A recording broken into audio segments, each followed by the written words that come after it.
Higit 2 linggo bago ang undas, nagsimula ng preparasyon sa Maynila para sa maayos na paggunita rito. Ang Manila Health Department nagtakda ng deadline sa paglilinis ng mga puntod sa ilang sementeryo sa Maynila. Ang detalye sa report ni Gab Villegas. Ilang linggo bago ang undas, maaga nang dumalaw sa Manila North Cemetery si Domingo Barameda. Para kay Tatay Domingo na isa ring stroke survivor, umiiwas rin siya sa siksikan tuwing undas. Parang di na pa, kasi minsan siksikan eh. Ang taon talagang nilalang namin yan. Para naman sa maninindang si Aling Josie, matumal pa ang bentahan ng mga bulaklak at kandila. Sa ngayon, kakaunti pa lang ang dating ng mga bulaklak mula sa Baguio. Pag dumating ngayon isang truck, agawan, paano nga walang mali.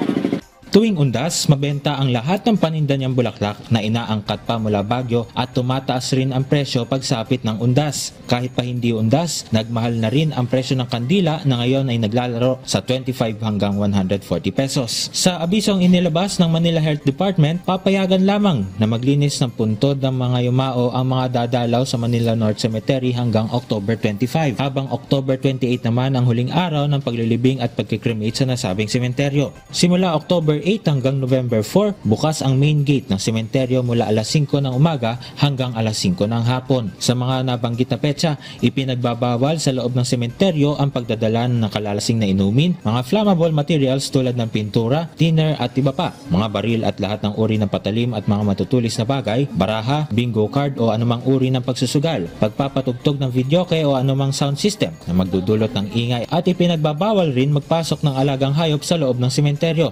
Gab Villegas para sa Pambansang TV sa Bagong Pilipinas.